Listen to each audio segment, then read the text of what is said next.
មែនជាប់មុខទេគាត់ទៅផ្លុំ blush ឃើញអត់ទាំងផ្ទាំងហ្មងហើយធ្វើអញ្ចឹងហើយយកលុយគេទៀតនេះ blush ណាលាបទាំងផ្ទាំងមកអញ្ចឹងហើយតក់នឹងច្រមុះហើយមកអញ្ចេះទៀតមុខគាត់ស្អាតណា skin គាត់ឡើងស្អាតហ្មងបើសិនជាយើងដឹងច្រើនតាក់ទងនឹងរឿង dermatology ស្បែកគេអត់ចង់ឲ្យយើងប៉ះពាល់ញ៉ៃញ៉ៃនៅលើស្បែកមុខរបស់យើងច្រើនទេធ្វើអីក៏ដោយបកលរបួសលើមុខលើអីនឹងអត់កើតទេហើយជាពិសេសគឺប្រទេសយើងក្តៅទៀតក្តៅហ្នឹងគឺងាយនឹងជួមងាយនឹងខូចអានាងស្បែកហើយខូចអានាងស្បែកគឺរឿងចូលមកច្រើនណាពាក់ព័ន្ធនឹងស្បែកហ្នឹងគឺវានឹងឡើងមុនវារោលវាជួមអាហ្នឹងគឺសិតតែលប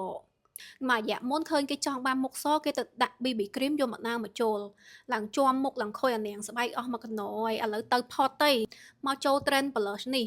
លើកមុននោះខ្ញុំឃើញ trend contour អូចិត្តតែមានហ្មង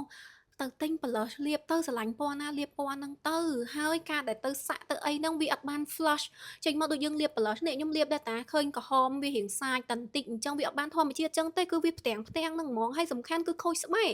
កុំថាអូយទៅកែបានដកពណ៌បានបាញ់ laser បានអត់ទេអត់ស្រួលទេហើយចំណាយពេលច្រើនចំណាយលុយច្រើនហើយមិនបានលទ្ធផលដូចចិត្តខូចស្បែកលើសដើមទៀតខាតលើខាតហ្មង